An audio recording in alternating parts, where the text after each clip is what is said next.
Hej, velkommen. Tak. Hvad hedder I? Christian. Jeg hedder Karina. Ja. Hvad laver I her? Vi er træner. Har sin adventsudgang. Ja, det var fedt. Ja. Det var rart at få brændt nogle af de der æbleskiver. Æbleskiver af? Så passer det nu. Nu kan jeg se, I står foran sådan en CrossFit-skilt. I har været inde og dyrke CrossFit? Hvad er det? CrossFit, det er... Det der med funktionel træning, som betyder, at man kan bruge det i mange sammenhænge, og man bruger hele kroppen, og så det er også en høj intensitet. Det var lige det, jeg ville sige.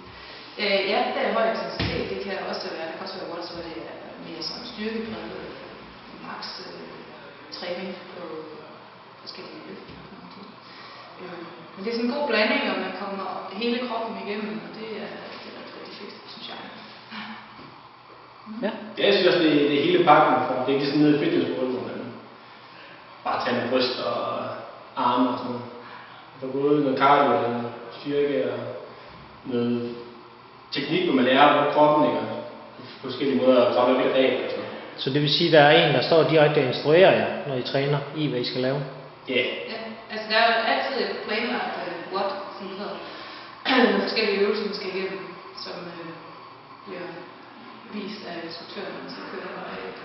Nogle gange er det markerord, hvor man er sammen 2 og 2, eller rigtig mange 3 og 3.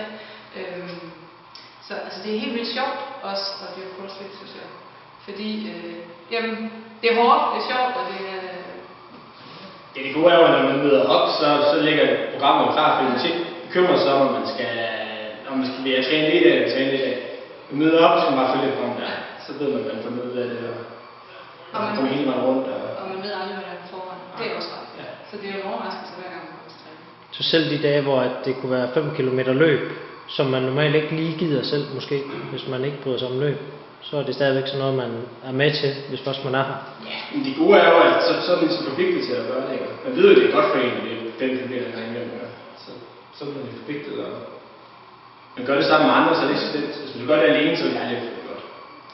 Ja, der er hele tiden den der ved, netop det der med, når man gør det sammen med andre, der er sådan lidt en gulerod, man skal følge med, ikke? Og man kan ikke lade være med at presse sig selv, og lige skal konkurrere lidt med gutterne. Eller de andre piger. Nu siger du gutterne. Er det fordi, at du føler dig som en af gutterne, selvom du er kvinde? Lidt. Jamen det synes jeg, at men vi er gode til at tage os af hinanden og snakke sammen. Der er mange kvinder her, ja, jamen, det er der også. De er kvinder med. Ja, det svinger lidt, men jeg har også stået og prøvet at være ene pige, men det er også hyggeligt, altså. Så det, altså jeg ser det ikke som at være sådan vældig mandsdominerende. I hvert fald ikke lige her også. Jeg tror, der er mange mænd, der synes, det er meget kvinderagtigt træning, fordi det er så meget cardio, det er ikke bare ren styrketræning. Det tror jeg, mange mænd siger sådan. Det er tit mange reps, men tager jo tit 50 af et eller andet, eller 20 eller sådan noget. De fleste bodybuildere tit kører faktisk 12 eller sådan noget. Super. Har I trænet et eller andet før I startede til CrossFit? I min helt unge dage gik til svømning. Og så for noget tid siden, der startede jeg til almindelig styrketræning.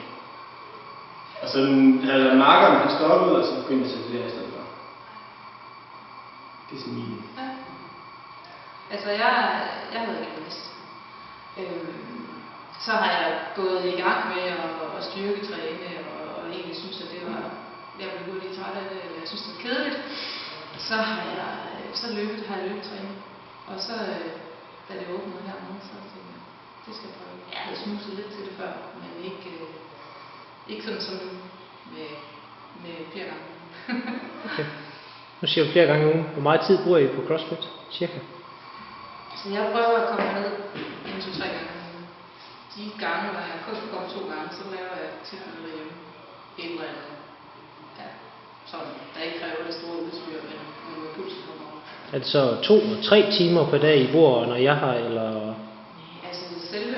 Ja, de er jo bare kun en time. Ja. Så uanset om tirsdag eller en anden time. Jeg er nede 4 gange, nogle gange 5 gange. Det vil sige 5 timer. Kan I mærke forskel? Sker der noget? Rykker I jer på det, I laver? Det synes jeg. Ja, altså, jeg startede bare, jeg 15 km mere end jeg nu.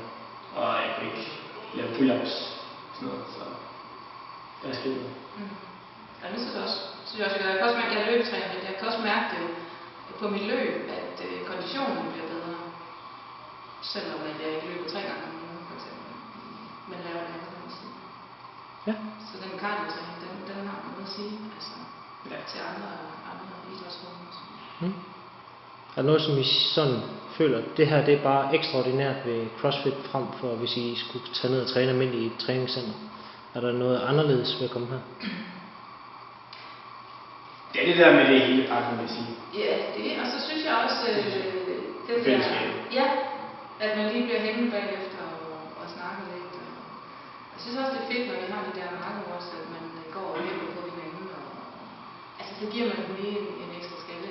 Det synes jeg ikke, jeg har oplevet i træningscenter. Super. Jamen, så tror jeg vil sige mange tak. Og så er der æbleskiver lige om lidt. Ja. Kan vi få det?